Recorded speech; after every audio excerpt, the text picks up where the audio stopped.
Welcome everybody to Tapley Memorial Hall. I'm Laura Silly, and we are so fortunate to have Matthew Martin on our staff here. He takes care of all of our buildings and grounds and works the magic at Glen Magna Farms.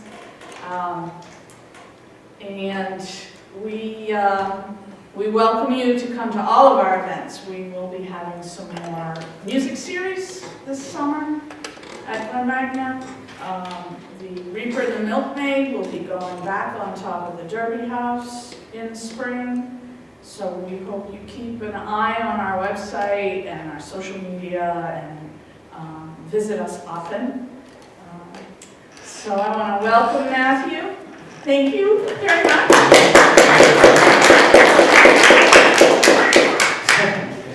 Hi everyone, thank you so much for coming tonight. I really appreciate it. How many of you have been to Glen Magna Farms before? Yeah, almost everybody. And I see some volunteers in here that actually help out restoring our rose garden and stuff. So thank you for coming again. So Glen Magna Farms is owned by the Danvers Historical Society. As of now, it's an 11-acre historic estate. The property goes back to 1814. I don't want to give too much of the history, but we try to keep as much of the preservation as possible with some of the historical accuracy, the plantings, and the design. So here's what it looked like circa 1920s. There's the mansion here, and this tree right here is, anyone know what this is? Still growing today. It's the umbrella magnolia with the big white flowers and the red cones. So that's just when it's a little baby growing right there. This is a Lord and Burnham greenhouse from 1930. And this here is the wisteria vine growing on the Cushing's pergola that was planted in 1889 right here, which still grows to this day. You can see a quote from Louise Endicott. She passed away at the age of 98 years old in 1958. She lived in the house until then. And she left. The Historical Society then purchased the property to care for it in the early 1960s.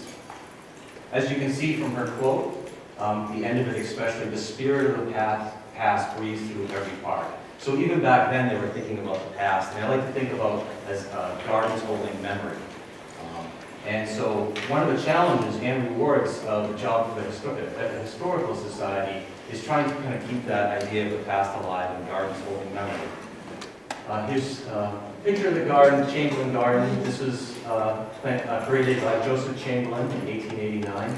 His son was Neville Chamberlain. Some of you might know, heard of him in history. Little Neville would run around these gardens when he created it. There was an assassination attempt on his life on this bench right here.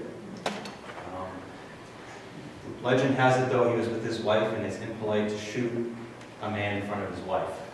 So, the security grabbed him and tackled him. Right here is the Derby Summer House, a National Historic Landmark. And this is taken probably in early to mid-May. The wisteria just stopped blooming. And here's another picture. This here is the Lorelei iris. They've been growing in that same spot since 1909. Here's the rose garden. This was created in the 1930s. We have a lot of heirloom roses. Here's another shot of the perspective of the garden. Again, challenges and rewards. It's a balancing act because now we're in the 21st century. There's economic concerns. We are a nonprofit. How do we upkeep something that where very wealthy people had over 14 gardeners taking care of Glen Magna Farms in its heyday. We have a small staff who takes care of it. There's also environmental concerns. We had a water ban last year, and there's invasive species, so we have to be mindful of what we plant. I find all kinds of different ways to work this balancing act, and I hope that some of you can take some of these ideas that I'm giving to you from Glen Magna Farms and actually incorporate them into your own garden. One way I achieved the balancing act of paying tribute to the past, like Louise Endicott said, but also thinking sustainably, is the use of dahlias. We used to use a lot of annuals at Glen Magna Farms when I first started 13 years ago. Dahlias have a huge annuals have a huge carbon footprint. It takes a lot of energy to heat a New England greenhouse, but Annuals are beautiful. They have big, prolific flowers throughout the entire growing season. But again, it's a big carbon footprint, only to throw them out at the end of the season.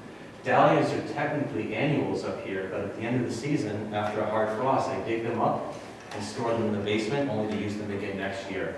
But as you can see right here, this is a dahlia right here. That's a really beautiful one called Claire de Lune. It blooms all summer right into the fall, and it's very low maintenance. They also tell a story, so I'm paying tribute to the people of the past. So this one's called Requiem, this dahlia right here, a big, beautiful purple bloom, almost the size of a small dinner plate. I try to select dahlias from a particular time period where it was cultivated. This one, Requiem, is from the early 1950s it was cultivated. That's paying tribute to Louise Endicott, who passed away in 1958. So for me, this is my tribute to her when I plant this in the garden.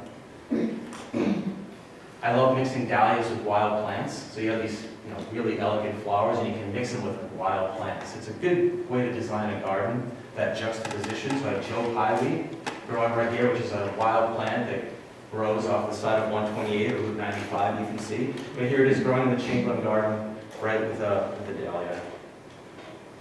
I love planting them with native grasses. This is a big blue stem, and this dahlia is called David Howard. I think this looks really nice together.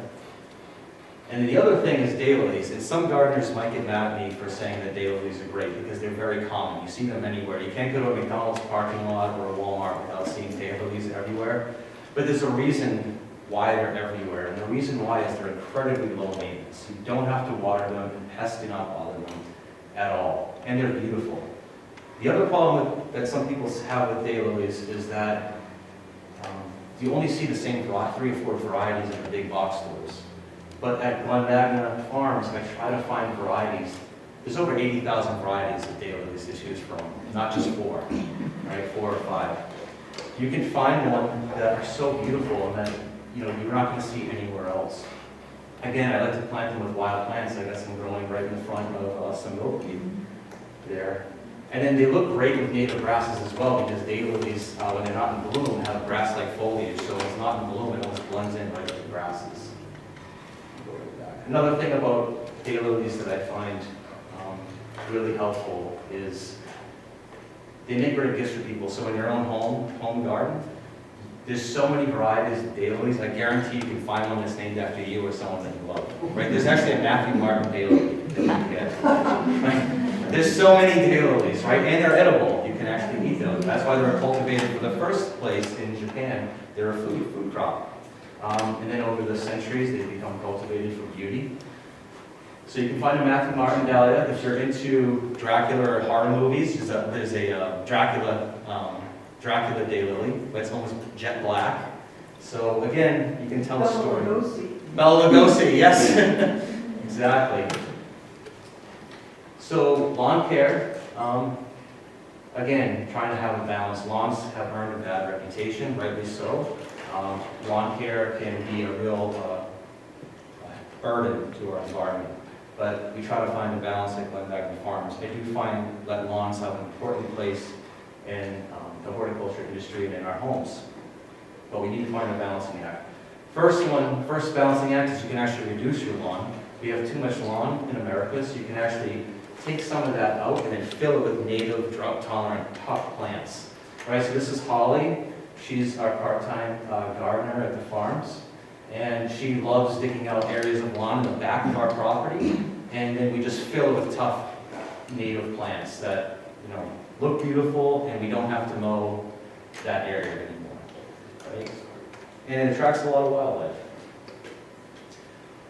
Replace that lawn with plants that really work for you. Some of the plants that work great at Glen Magna Farms, and will probably work for you, is bayberry, which is the shrub here at the top. It's a semi-evergreen shrub, maybe 8 to 10 feet tall. It has these berries that you can make a candle out of, a scented candle. And the birds love it. And you never have to water it, even in the worst of droughts.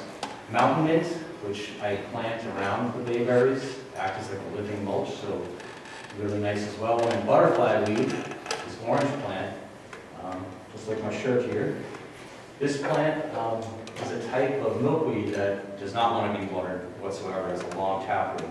So again, When you have a lawn, it's a lot of maintenance, so you can reduce some areas of your lawn and just plant it with tough plants. This is the main lawn at Glen Magna Farms. We practice something called no mow May. It's a pledge where you don't mow areas of your lawn for the entire month. The only areas that we mow during the month of May is the priority areas, which would be this main garden here. But all the surrounding areas, the other 10 acres, we don't mow for the entire month. Nature thrives when you do this. I was really nervous about doing something called No Mow May at Glen Magna Farms. I always wanted to do it. I got a chance during COVID because we didn't have any weddings, and I thought, why don't I try an experiment and just not mow the grounds and see what happens. This is Mary's garden right here. This is an old garden at Glen Magna Farms. It's just beyond the rose garden. And it's all these white flowers. Anyone know what those are? Strawberries. So native strawberries. How cool is that? You have a lawn full of strawberries and all these flowers. And it was incredible to see how much wildlife came to Glen Magna Farms, especially songbirds. It was a bird that I've never seen before or even heard of called an orange tanager. And we also had mallard ducks nesting in our main lawn, which is really neat. It's also really good for the lawn and for the environment. The roots tend to grow much longer when you don't mow it for the month of May, which makes it more drought tolerant for the rest of the year. And the average lawnmower in America, when driven for 1 hour, is equivalent to driving an average American car 400 miles, which is a crazy statistic for me. So this was great economically because we were saving a lot of money. We didn't have to fuel. It also saved, we're short-staffed, so we were able to use our resources in other areas instead of mowing. It takes almost a whole day to mow the property, so we're able to really use that to our advantage. And again, it's great for the environment. Just some pro tips for a healthy lawn that you can use in your own home. Infrequent but deep watering. I think we water our lawns too much in America. And by doing that, you're actually training, I don't know if you can train the lawn, but let's say the word training. You actually train the roots to be very shallow. So say if your irrigation breaks or there is a drought or a water ban, the roots aren't deep enough to pull up water from below the surface. So when you water infrequent but deeply, you're actually training the grass roots to grow nice and long. So in times of drought, your lawn's just not going to die. It might suffer a little bit, but it's not going to be a total loss. We mow at the highest setting. I actually don't even mow at a setting. It's all the way up, so it's not even a setting. By doing that, you're actually reducing the amount of weeds in your lawn because the tall grass is actually shading things out like crabgrass. It also, when you think about it, what is a grass blade? It's something that's trying to harness energy of the sun to make a healthy plant. It's photosynthesizing. So the bigger surface area that you have on a blade of grass, the more photosynthesis occurs. And that makes a healthier plant, more resistance to pests and diseases, things like that. We always, don't pick up your clippings, leave them. 95% of it's water anyway. So very rarely will we pick up clippings. If for some reason, if it's wet and it rains and there's a wedding happening, we will pick up the clippings. We can't have them on the ground. But we mow early, we leave the clippings. By leaving the clippings, it's equivalent to an entire year's worth of fertilizer in your lawn, if you were using chemicals. So you're actually fertilizing your own lawn by leaving the clippings, and less labor. We always top dress when we can with compost, although this is labor intensive, so we only do it in the areas where it suffers from heavy compaction. Adding compost to the top of the turf allows earthworms to come up to eat that compost, and when the earthworms are coming up, it's actually aerating the soil and allows air to get down and water to get down to the roots. We always add clover in the fall too after we do something called core aeration. Anyone ever see a core aeration machine or use one? Yeah. You need at least 2 people to get it off the truck. It's very heavy, but it's pretty easy to use once you get it off the truck. It's essentially a machine that takes out big, about 2 to 3 inch cores of soil on your lawn and allows air and water to get in, so it relieves compaction, especially after all the weddings we have at Glen Magna. There's over 6,000 people on our lawn during the average wedding season. So by relieving that compaction, it's going to help the lawn, and what a great time to add diverse seed mix and clover. Clover is a great thing to add in. It's not a weed, it's a good thing for your lawn. And then we always mow our fallen leaves into the turf. In the fall, we mow right over them several times. So it's less work, we don't have to blow the leaves away, and then those mulched leaves are going to actually feed the lawn. So it's almost like top dressing. Matt, Yeah. what kind of compost? Oh, sure. The compost that we get is just, we either get it from Clark Farm or Northeast Nursery, just because we have a good relationship with them. And what do you mean by spring? Oh, sure. For me at Glen Magna Farms, it's going to be well before the first wetting, because we can't have compost on the ground. So I'm talking very early April or late March, if there's no snow on the ground. But you could do it April or early May, if you're not having wettings. Because it's going to be fine. The top dressing, the compost, is going to be a little unsightly for about a week and a half to 2 weeks. So you don't want to put top dressing on your lawn if you're planning like a party at your house. You want to do it before that. You could also do it in the fall as well. And half inch, quarter inch, enough to Half see? half to a quarter inch. I basically throw it on, and then I get on my hands and knees. This is why it's labor intensive, and because it's better with your hands. And I literally just work it into the soil, because you don't want to completely cover the turf, because it's not photosynthesizing at that point. So you really want to almost massage it in. So it's a lot of work, and it looks weird. You're down on your hands and knees, and you're kind of rubbing the lawn. But it's like I said, it is labor intensive, but it's worth its weight in gold. So, great question. So selecting perennials at Glen Magna, but also for your home garden, right? So these are questions that I ask myself before I grow anything at Glen Magna Farms. Is it resilient? So what I mean by that, for me at Glen Magna Farms, what if a photographer wants the perfect shot and then steps on a plant? And then is it going to die? Right? Can it recover from that? Or say if you have your dog at home and it runs through the garden, is it just going to completely kill it? So, or can it deal with drought and things like that? So resilience is key. Pest resistant. You gotta make sure you don't want to be spraying your plants all the time with chemicals and things like that. Does that add value to wildlife? Why not? Gardens aren't just about being beautiful, it's also about supporting local wildlife. And it has to be beautiful. We want our gardens to look nice for us. And does it tell a story? Again, that's kind of my theme tonight is our gardens should tell a story, whatever that story is. I'm telling a story of Glen Magna Farms, but maybe you have a story at your own home that you want to share or pay tribute to. So for this example, this is under a wisteria vine at Glen Magna Farms in the Chamberlain Garden. This is bee balm and this is bugbean. Some people have other names for it as well. I call it bugbean, but this is bee balm. The story about this plant, not only does it serve wildlife, hummingbirds love it, but during the American Revolution after the Boston Tea Party, colonists in protest of the British Empire started drinking. Back then it was called Oswego tea. It was an indigenous people who drank this as a tea, the Native Americans. And so our colonists, our ancestors, started drinking this in protest. That's kind of a cool story. And it's also, again, hummingbirds love it, but you can also make a tea out of this, and the flowers can garnish the salad to make your salad look pretty if you have guests coming over. Here's a really cool native plant that I just started growing at Glen Magna Farms a few years ago. It's a native plant from our prairies here in North America. It's called cup plant. It gets 8 to 10 feet tall. Right? It's not, ours isn't quite that big yet. It's a slow grower. But I have one growing in the Chamberlain garden. And it's called a cup plant because you can see this little cup that forms. So everywhere the leaf goes up the stem, every foot or so, where the leaves come off the stem, it forms a little cup. And after a rain, it fills with water. It becomes a little bird bath hotel. All the birds come in and drink out of it and wash themselves. Butterflies will come and drink out of it. I've seen little tree frogs sitting in it. And then the flowers are beautiful. They look like little sunflowers. And then the birds love to eat the seeds as well.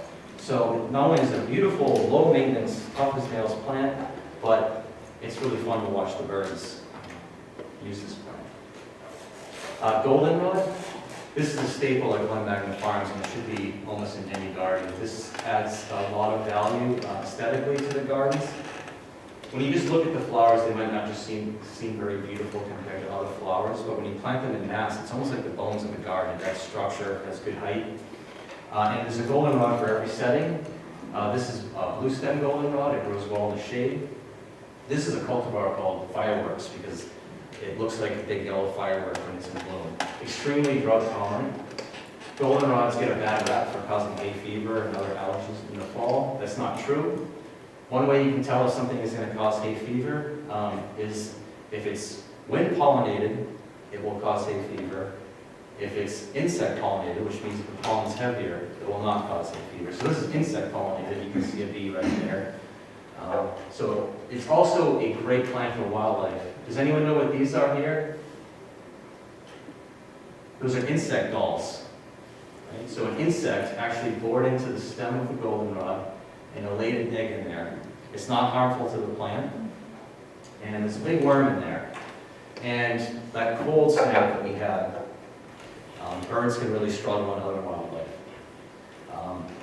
Birds will come, crack that open in a really cold night, and survive because there's a big worm in there that's going to feed that bird a high protein, high carbohydrate meal that's in there.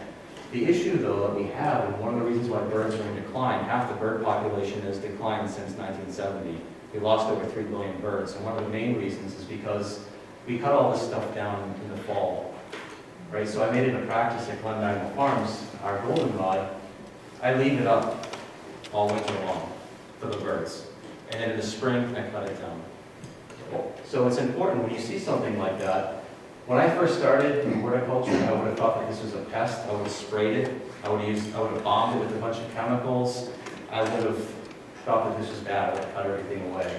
And now that I start seeing how we can make a difference just in our small home gardens, actually helping animals, I leave this stuff now. I admit I was wrong when I first started horticulture. So, spotted bee balm. This is a very different type of bee balm. How many of you have ever seen this type of bee balm before? Yeah, nice. This is, I just started, just a little plug, we sell this at our Back to Nature plant sale at Glen Magna Farms in the month of May. We sell spotted bee balm. This is the bee balm that you won't see in the big box stores, but it's the one that's native to New England. It's funny, the bee balms that we see, and the one that I showed earlier, is more native to the southern parts of the United States. This is the one that's right here native to Massachusetts. It's been decimated, and we don't see it as much, so I try to return it. What's different about this bee balm is that it's extremely drought tolerant and actually thrives in poor soil. So this would be great along a driveway, or really cruddy soil, or an area that you don't want to water. This is the plant for you. It's also really neat looking. It looks like a Dr. Seuss plant. You leave the seeds up in the winter, leave the seed heads up coming back, you have a bunch of finches that come to your yard. You're planting bird feeders, essentially. Milkweed. So there's so many different types of milkweed to plant. We grow a few different types at Glen Magna. Some we don't plant, it just comes on its own. But the ones that we do plant is one on the left here with the monarch butterfly, the swamp milkweed. That one does better in your typical garden soil, like at Glen Magna Farms. Glen Magna Farms soil, over the years, it's been a lot of compost added to it. It likes good nutrients and a little more water, hence the name swamp milkweed. This one here, we planted more on the outskirts of the property where there's no irrigation and it's poor soil. This is butterfly weed. That's the orange flower. And this one, again, if you don't want to water or if you're concerned about, water bans, that's the plant. That's the milkweed that you want to plant. Mountain mint. This is, sorry if I already said that this is my favorite plant. I say that probably about every plant. But this could be one of my favorite plants. I don't grow it for its flower. The flowers, as you can see, are small. There's two types of mountain mint that I grow. This one is the broadleaf, and this is the narrowleaf mountain mint. This one tends to be, the broadleaf, more drought tolerant. You can see the little flowers on it. But I grow it for the bracts, which are silver here. So it's a silver plant. You can see it growing next to the goldenrod here. But I plant this plant because it makes other plants more beautiful. You can see it makes the goldenrod pop. Nothing eats it either. There's no pests that are going to eat this plant. You don't have to water it. And plants like this, I use it for design as a drift. So in horticulture or in design, we call something called a drift, where you have a continuous flow of plants that kind of weave through your garden. It adds continuity. If you walk in the gardens of Glen Magna Farms, you might not notice this plant right off the bat, but that's kind of the point. Again, it's uplifting the other plants in the garden. I have this plant started right when you first walk in, and the drift goes right through the entire Chamberlain garden, through the Cushion's pergola, into the shrubbery garden, past the Weeping Beech, and then into the apple orchard. So it's a continuous flow. Right? So maybe on a subconscious level, trying to get people to walk through the entire garden. Is it a mint? It's not a true mint like we know it is. I believe the Latin name is Picanthamum. I might be butchering that. I'm not great with Latin names, but Picanthamum unicum. For this one, this is Picanthamum virginianum. And they're not aggressive like the mints that we know. So if you plant this in your garden, it's not going to take off. It might get about 2 feet wide. What's great about this plant though, wherever you plant it, weeds can't get through it. So I actually use mountain mint. Instead of using a lot of mulch around my trees and shrubs, I started doing what's called a green mulch or a living mulch, where I started planting perennials around the trees and the shrubs. That way it's less maintenance because I don't have to mulch every year, less of a carbon footprint because I don't have to chip things and bring things in, drive them into the trucks. So the mountain mint looks beautiful, it's conserving water for the tree or the shrub, and it's preventing weeds from coming up. So I use this plant a lot for not only for its beauty and acting as a drift in the garden for design principles, but it's also the function of being a living mulch because it's such a good weed suppressor. I know some friends who have actually just planted this, instead of, I was talking about removing lawn to plant native plants. I know some people who don't even remove the lawn, they just plant this in the lawn and it outcompetes the lawn. Not by spreading, just because the base is so strong. You plant enough of them and the lawn can't go through. Great question. Finally, this is the compass plant. It looks a lot like the cup plant. Oh, yes? Was the last one feverfew? No, it was called mountain mint. Oh, the little daisy? The little daisy. Yeah. This one, they're both mountain mints. So this one is narrow-leaf mountain mint, and this is broadleaf mountain mint. And this is just a picture of the mountain mint growing with other plants, just to show you how it makes other plants pop. Yeah. Are they native? They are native. Both of them? Both of them are native, yes. And what's their mowing height? Will they tolerate mowing? I don't think they would tolerate mowing. Okay. No. There is a native plant though that I will show you in a little bit that can tolerate mowing. So, compass plant, this looks a lot like the cup plant I showed you earlier. Although this gets taller, over 10 feet tall. And I'm really excited because I'm going to plant this back out in our south meadow. I don't think this would be a good plant in the Chamberlain garden. It gets a little too tall, maybe a little too wild. But I think out in our south meadow, in our apple orchard, this would be a good plant. It's called a compass plant because Lois and Clark and indigenous people, we could actually tell which way was which because the leaves actually point true north. So, isn't that cool? That's pretty cool. Again, plants can tell a story, right? So I can't wait to walk friends and family out to Glen Magna or do a garden tour and say, can anyone guess which way is north? Does anything eat that? What's that? Does anything eat that? Yeah, so a lot of the prairie plants would be eaten, not necessarily that we have to worry about here. If it was before like all these cities came up, with like bison and cows would eat this. Like, right, so out in the Midwest, this would be plants for bison and cattle would eat all these plants, things like that. But here it's more just the birds would be eating the seed. And insects would be eating it, but not in a way that's detrimental to the plant. A lot of the plants, I don't think I didn't come up with this term. I'm trying to remember who did. It was a friend of mine maybe. He calls it the 10-foot rule, I think.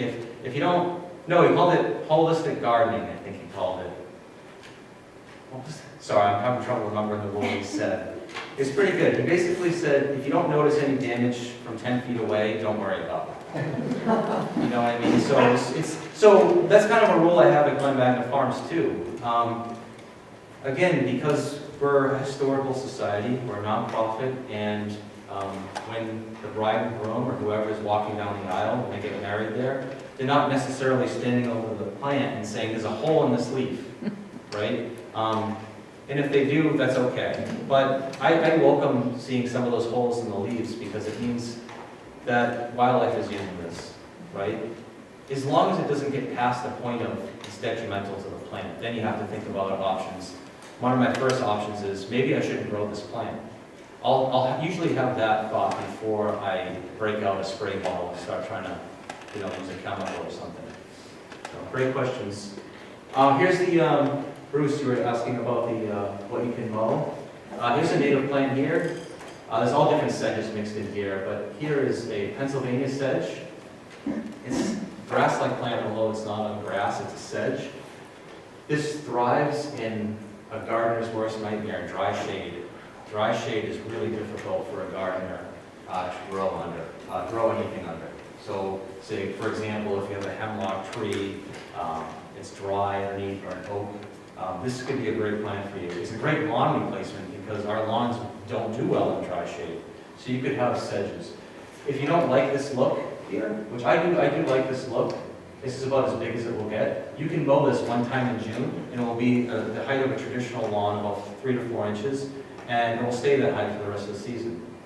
So, again, Pennsylvania sedge is a great one for that. American Columbine, this is our native one. We have a lot of ones from Asia that you can see in our big box stores. They are beautiful, but why not grow the native? The hummingbirds love this one. Hummingbirds go put their little tongue deep right up in there and enjoy it. This plant reseeds itself, but it never reseeds itself in a weedy way, right? So it always just seems to have a way of popping up in the right spots.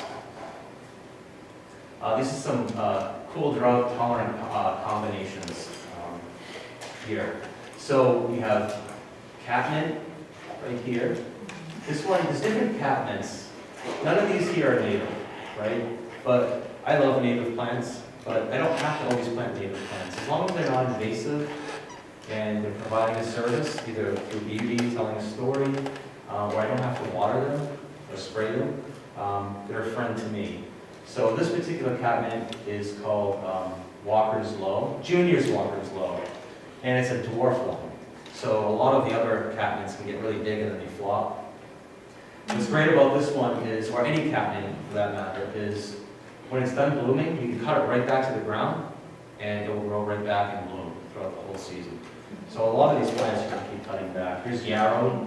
It looks nice together here. This, anyone know what this flower is? It's thyme. Yep, it's thyme, and it's growing next to Dusty Miller, which is, you see this in a lot of annual beds. Thyme is a really beautiful flower, and it's a good culinary herb. And then we have right here rose campion, also known as lychnis.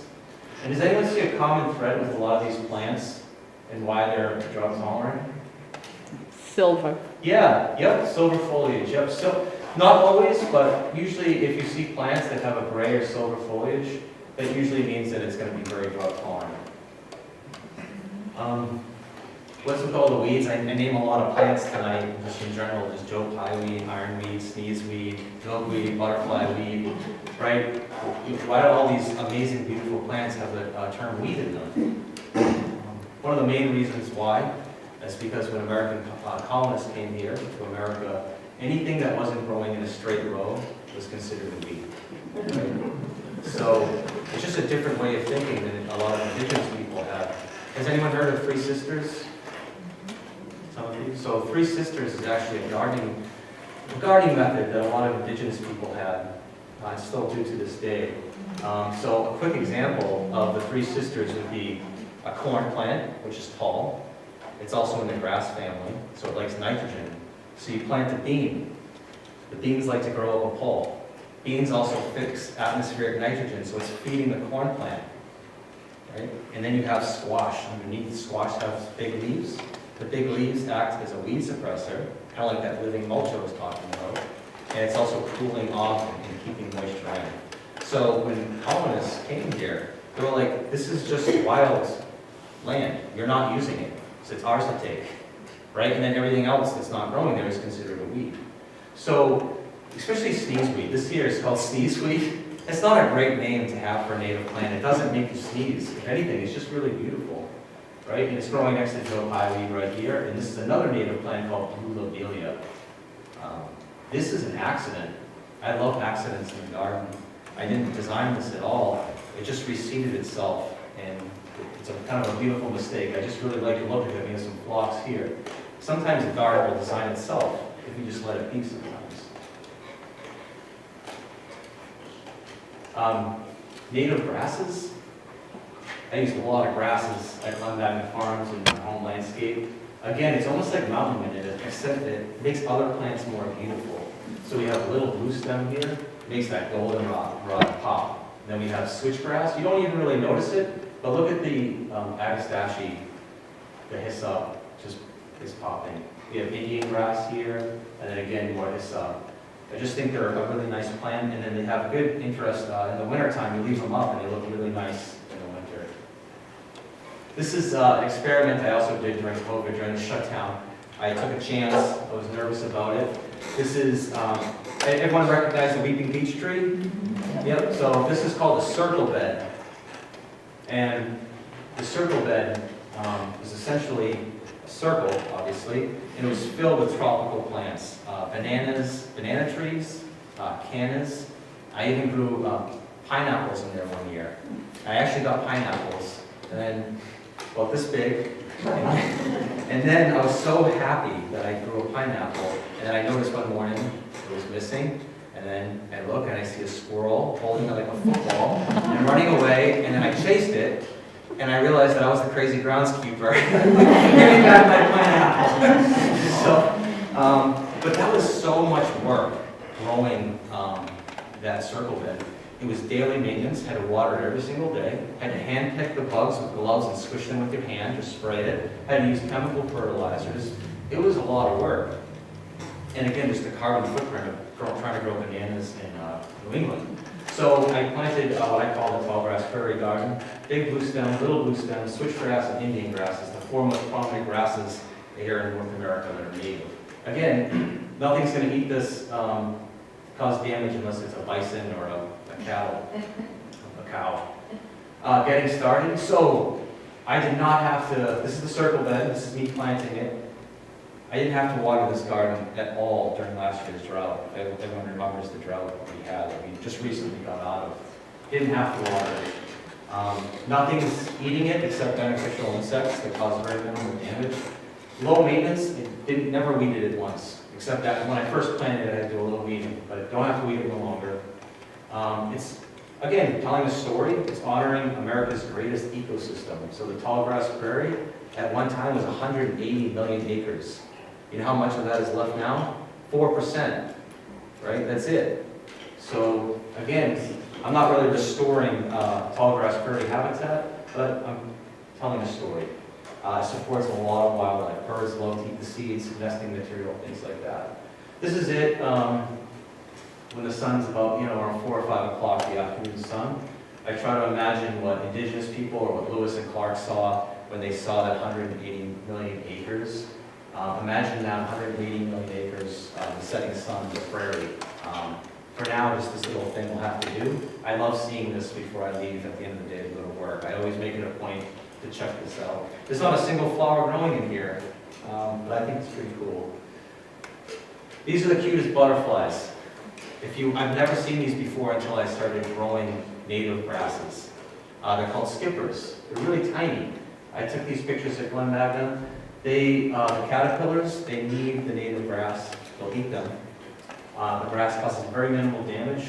And then when they're big like this, the adult stage, they go around the garden and drink up the nectar of the flowers.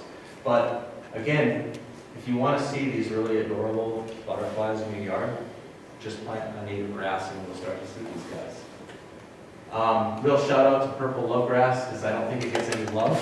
Anyone ever heard of purple lovegrass? Yeah. So this is a picture of me and my wife's backyard here. The picture doesn't do it justice. You don't really see this plant at all. It's not something to write home about, except for about 3 weeks at the end of the summer, it has these beautiful purple blooms. This is a picture on 1A in Beverly. This is a median strip. So this is, again, Bruce, something you can mow. No one's taking care of this. It's just a weedy patch. Right? It's a native plant. We've all seen this before, but we're probably just maybe too busy rushing to work. But you'll see it. Next summer, pay attention. You're driving down 1A in Beverly, or on 95 or 128. Look to the side. At the end of the summer, you're going to see plumes of purple all the way up and down the highway. And you can have this in your own garden. Again, you can plant a drift. This thrives, it's growing on a median strip on the side of 1A, and no one's watering it or taking care of it. If you have an area of your yard that's in, it's in pretty rough shape, not great soil, try this plant. Really just want to talk quickly about some shrubs. I want to leave you with just a design idea. One that can tell a story, one that helps wildlife, and one that's going to work for you with your maintenance. Here's a strawberry garden that you can create at your own home. Me and my wife Jessica actually made this at our home. And it's spicebush, summer sweet, witch hazel, and winterberry. It's 4-season interest. And the first one here is spicebush. I actually first saw this plant growing in Appleton Farms in the wood park. They call it the forsythia of the forest because it has these yellow flowers that look a lot like forsythia, which lights up the New England forest. I think it's more beautiful than forsythia. It has red berries. It also is a host species for the black swallowtail butterfly. So if you want to see black swallowtail butterflies, you can plant this plant. This blooms really early on, like I said, around the time forsythia does. So when the pollinators are waking up after hibernation, they get a drink from this plant. The second plant that blooms is the summer sweet. This blooms in mid to late summer. You can smell this from several blocks away. For about 2 weeks, it has a really beautiful smell. Birds love to eat the seeds. Then in the fall, you have our native witch hazel, not to be confused with the non-native ones that bloom around now. This one actually blooms in October and November. And when the pollinators are about to go into hibernation, they can get their last drink in November. So if you want something blooming in November, you can have a witch hazel. And finally, in the winter, you have this winterberry, which will have red berries for most of the season until the birds come and eat it all. But that's okay because the birds need it. Yep. How tolerant is spicebush for gardening? Oh, sure. So they're slow growers. The ones that I've seen, they can get anywhere from 10 to 15 feet tall if you let them. So they can get pretty decent size. Same thing with the witch hazel. They can get about that size too, although the one at Glen Magna is almost 20 feet tall. But that one's really old.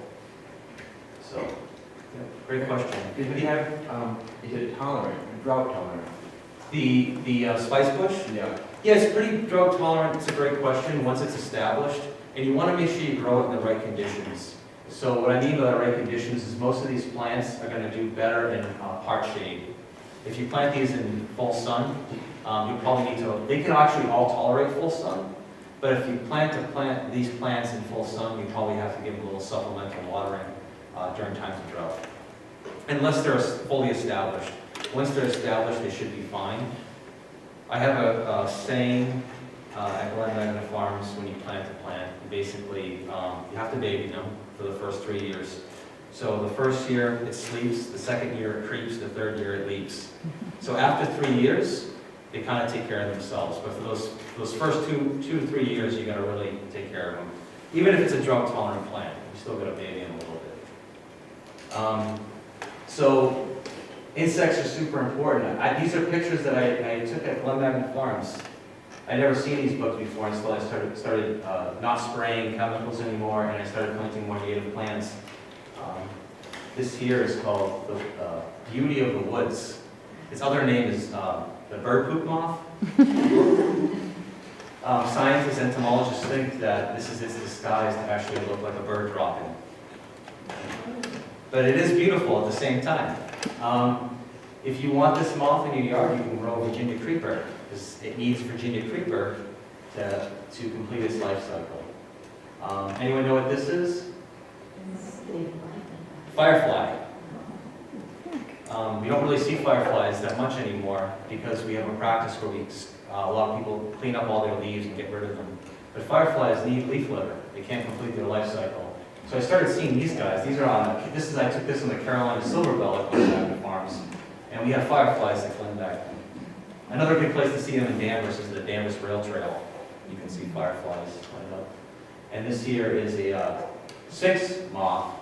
And if you plant buttonbush or, again, Virginia creeper, you will have this tour butterfly in your yard.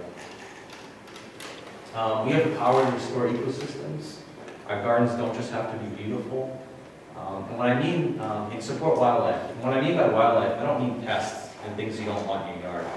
I know that's a spider right here. It looks a little scary, but it won't bite you, right? And when I say it attracts pollinators, I'm not talking about things that sting you. A lot of our native bees, they're not going to sting you at all, especially when they're in the midst of pollinating. We need to reimagine our gardens. This is a dragonfly mountain mint. It's growing near the tool shed. So just really quick example, I want to be mindful of all your time, so we're almost done. Ecosystem services. So I'm talking about supporting wildlife, creating a sense of place, honoring the past, but ecosystem services is imagining an area of your yard or Glen Magna Farms, what it can do for the environment. So this is a case study. I just did quick math on the back of an envelope here. This is Carriage Road. This is an old picture. Cool little buggy here. This is on Carriage Road. This is the mansion. It was originally an alley of American elms, but now it's all pin oak trees. It's a beautiful alley with an iron gate, 32 of them. This one road at Glen Magna Farms creates 8,320 pounds of oxygen, sequesters 1,536 pounds of carbon. Right? So this is just one road. This is a different way to think of our gardens. Prevents runoff. Oak trees are great for preventing runoff. We don't actually have a flooding problem. You see a lot of stories about big flooding. What we have is a water infiltration problem. Our ground is too compacted, we have too much asphalt, we don't have enough trees. These leaves of the oak tree actually slow the beating rain down. By the time it gets to the soil, it's slowed enough so it can actually infiltrate the ground. It reduces the surrounding temperature at Glen Magna Farms by 6 degrees. So again, a different way to see a garden. The value of one oak tree. This is a bur oak. Anyone ever see a bur oak? This is a neat one. This is the biggest tree on the property we have. This is in Mary's garden near Willowgate, if anyone wants to see it. It's an egg, so it's an oak, so it has an acorn. The acorns are neat. It's the size of my fist. Really neat looking. This one tree, oak trees in particular, supports over 532 species of caterpillar. Why is that important to support caterpillar, especially if they're going to eat the plant? We have a lot of birds in North America. We're talking a lot about birds. Has anyone ever wondered why birds migrate from the south up to New England? Especially from South America, like red-winged blackbirds come from the Amazon. They risk, life and wing to come here. Does anyone know why they do that? Food supply. Yeah, for caterpillars, baby birds, when they come here to mate and have babies, the babies can't eat seed, and they can't eat things like beetles or spiders. They're too hard, difficult for the babies. They need a lot of protein, a lot of fat, and get that from caterpillars. Our non-native trees, say ginkgo trees, I actually love ginkgo trees, but they support no caterpillars. So if you have a street of all non-native trees, there's no caterpillars, which means it's a food desert for animals. Again, no wonder why birds are in big trouble. Over 100 species of birds and mammals are using this tree, eating it. We have turkeys eating the acorns. And then in one tree, this is a cool fact I just recently learned, 25,000 animals can live in a single oak tree. Where there's insects, birds, squirrels. There's actually a nest right here. So again, a different way to reimagine our place here. And really quick, the story of the oak and the blue jay. 1 out of 3 oaks that you see in our forest were planted by a blue jay. Right? So they created our forest. Right? So they have amazing brains. They're in the corvid family, and scientists believe that blue jays and any animal in the corvid family, like ravens, are equivalent to a 6-year-old child, human being, with their brain capacity.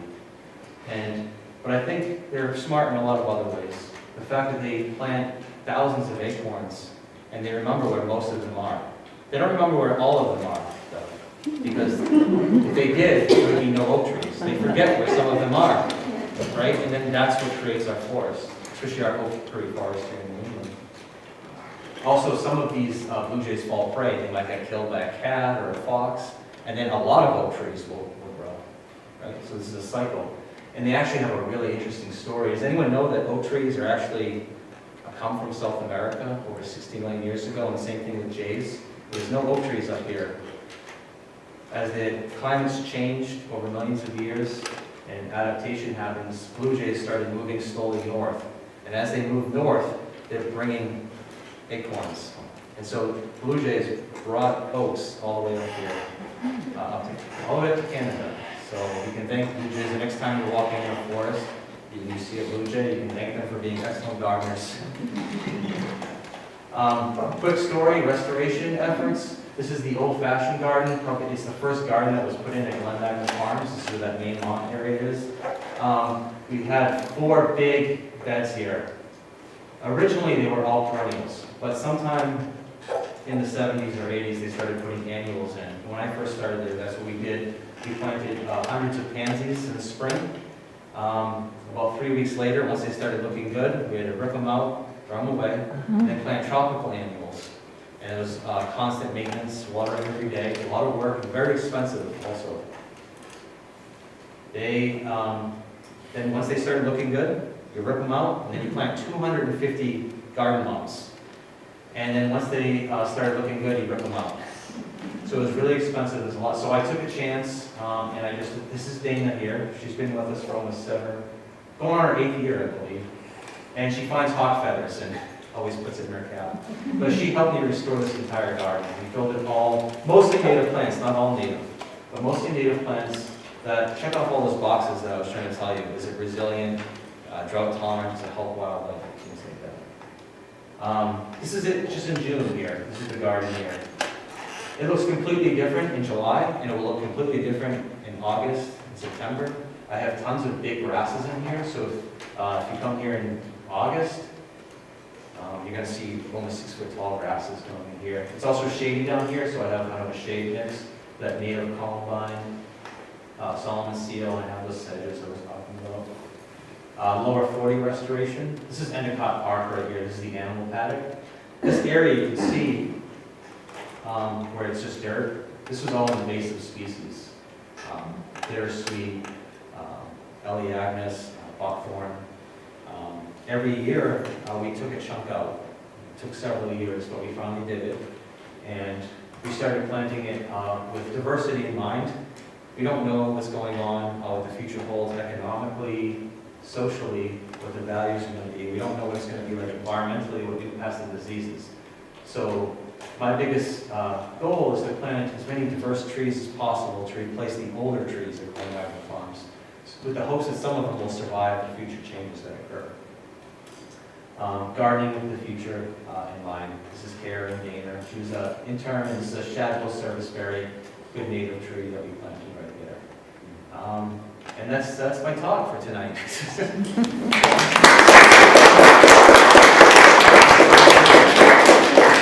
Absolutely, feel free to, if you want to leave, feel free, and but if you want to stay, I'll be happy to answer some questions if you'd like. So, does anyone have any questions? Yep. How many of those plants do you sell at Glen Magna? Well, I sell a lot. Yeah, I sell the mountain mint, goldenrod, the spotted bee-lom, the purple love grass. I sell a lot of the native grasses. I also, When does your sales start? I believe it's the 21st and 22nd. It's the weekend in May of the 21st. So it's just 2 days. It's going to be in the parking lot of Glen Magna Farms. If you want to get on our emailing list or something like that, or you can always contact me. My email's on the website. If you ever have anyone else, for that matter, too, wants to get a hold of me, definitely follow the Historical Society for that. So we sell all that, and also, like I said, a lot of our heirloom plants we dig up and sell as well. Are you still restoring or is that? Restoring? Oh, forever. Yeah, it's. Big area still? Yep. So I talked to a lot of the former buildings and grounds managers over the years, and it's never done. Right, so it's essentially, my whole goal is just to leave the place a little better than I found it, and then I'll pass the torch on to someone else, and then they might take it a little different direction, and then they'll pass it on, and so it's just, it's never, a garden's never finished. Right. Yeah, great question. Yep. How many of these are deer resistant? That's a a- major deer problem. Yeah, so, you know what, everyone asks that question, and it's, that's a really good question, because it's an important one, because deer can be a real problem. I'm lucky at Glen Magna Farms, we have a huge coyote population. That does help. You do too? Yeah. They're not doing it. They're not doing it yet. Slugger. Yeah, the thing is, if deer are hungry enough, they'll eat almost anything. Yeah. One of the things that I have done over the years, and it's not bulletproof, is that you can actually purchase coyote urine. It's called Leg Up.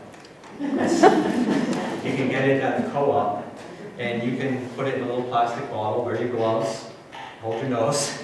It comes with a little cotton ball, and you zip tie it maybe every 20 yards, about waist or chest height. And that does help, but like I said, it's not bulletproof. The other thing that I do is I do, sometimes on prize plants, I'll bank stakes into the ground in the fall, and I'll cover it with burlap. And that sometimes helps as well. But that's a good question. Yeah.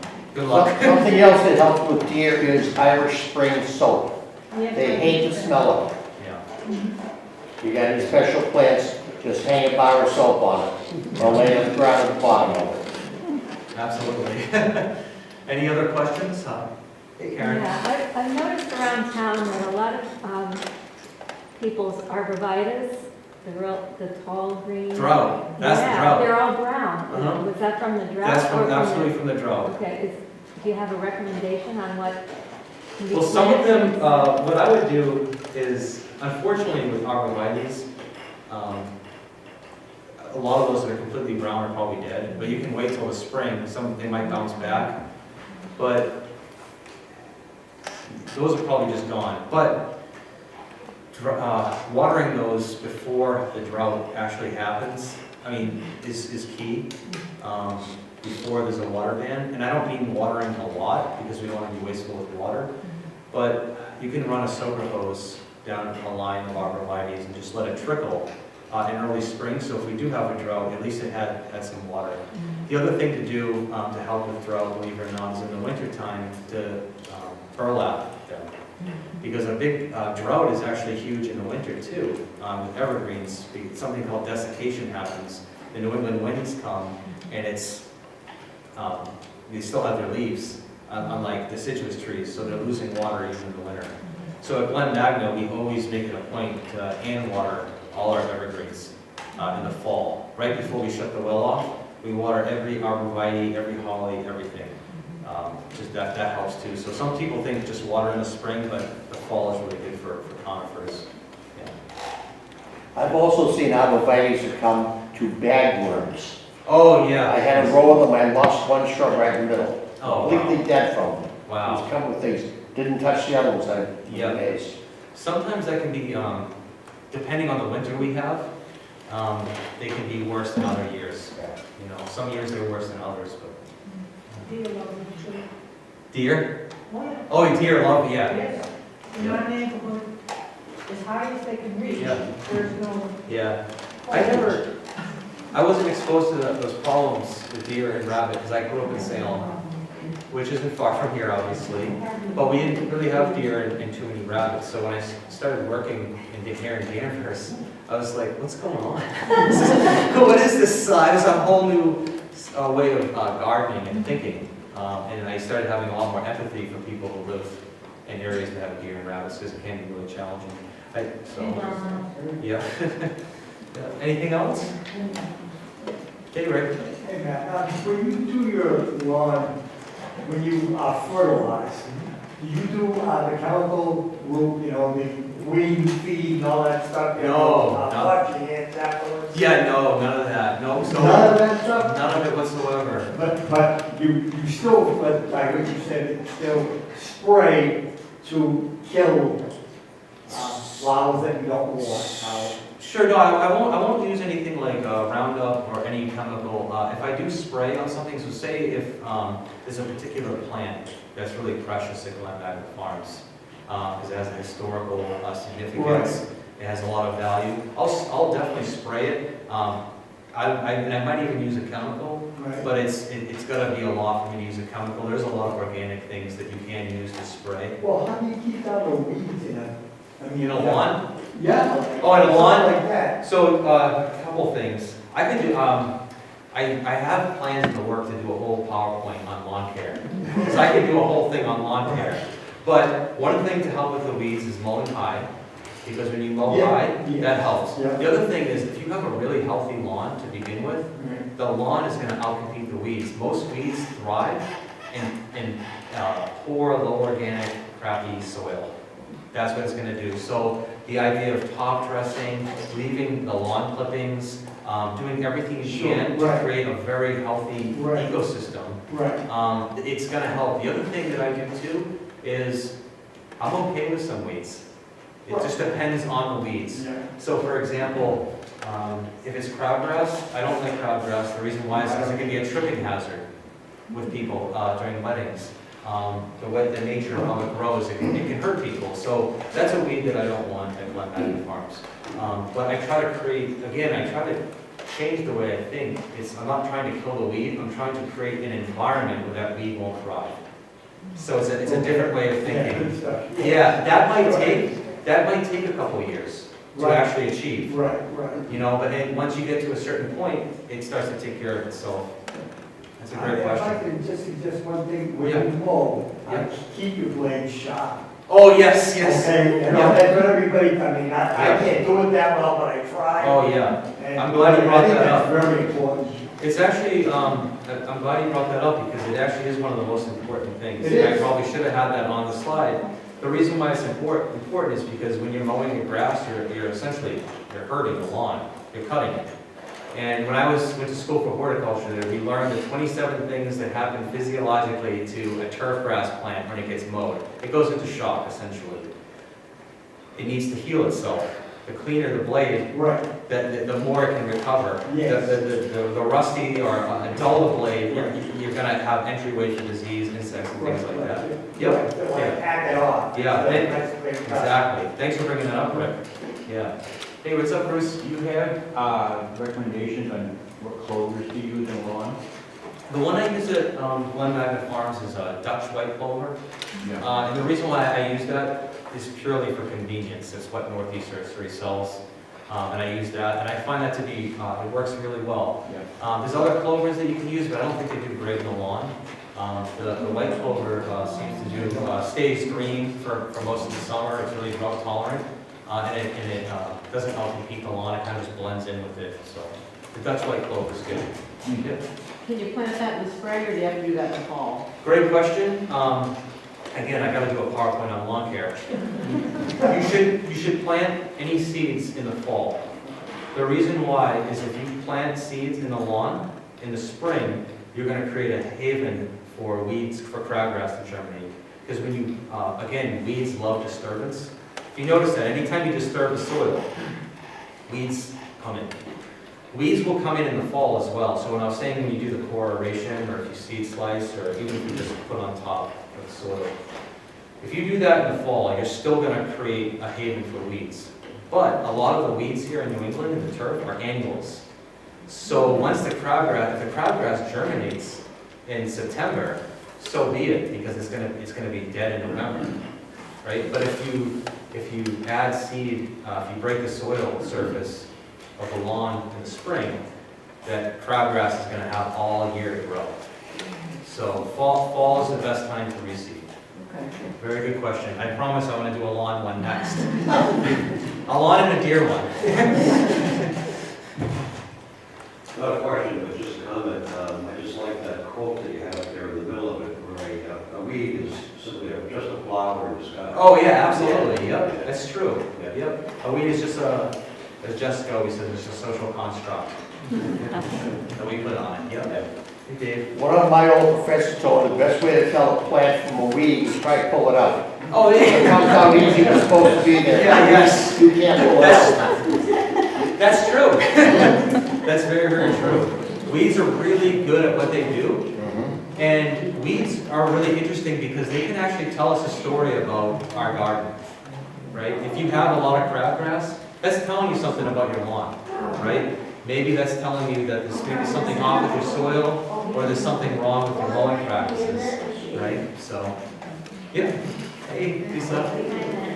I was wondering, this is such wonderful information, is there a collaboration with the town of Danvers to kind of educate, is the town on board too with these great lawn practices, or native plants and sustainable lawns and gardening. I mean, is there an opportunity to help to, because I think the town cares about Yeah. planting. Yeah, I hope so. Yeah, so, but. Yeah, it that's would a be great question. It would be great for them to, to work with you to be able to educate all of Danvers in Yeah. great practices. Yeah, well, we actually have some rangers. Hey, I just noticed you. We have some Endicott Park rangers. Yeah. Some town employees over there. So, yeah, it's a little bit at a time. I think we're working on it, and I know Laura's filming over there, and we have you here tonight. And then we have our plant sale, which we always try to educate people about things like that. And Endicott Park has been such a great partner for us in helping us out. We're Yeah. really trying to learn from that. Yeah. So, here we are. No, it's a great partnership we have with Endicott Park. The town plants, when they plant street trees, they plant maple trees, they are very invasive.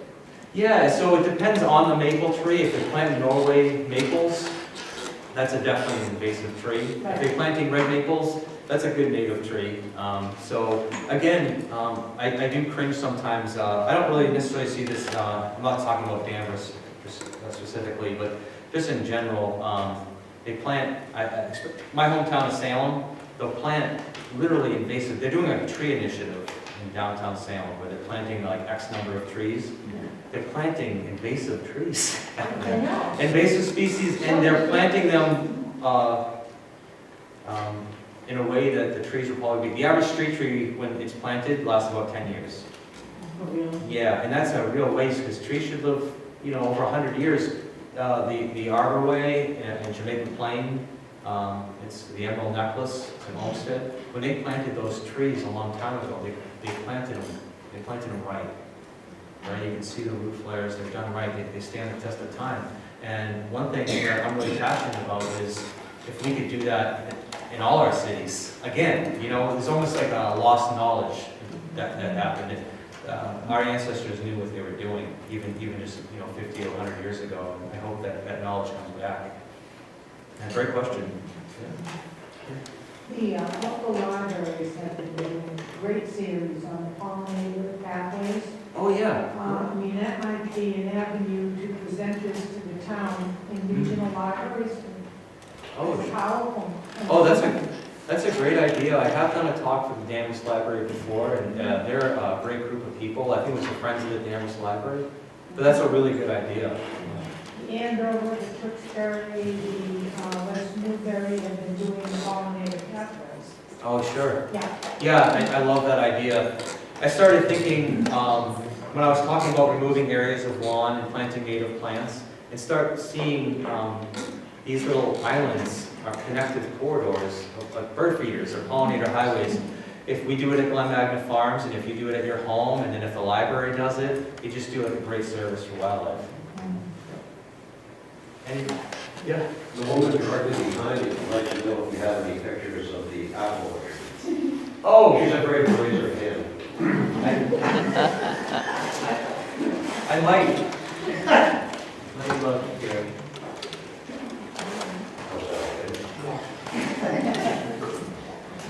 This is when the apple orchard was first planted. Yep. This is the apple orchard, let's see, this one. This is the apple orchard I just took.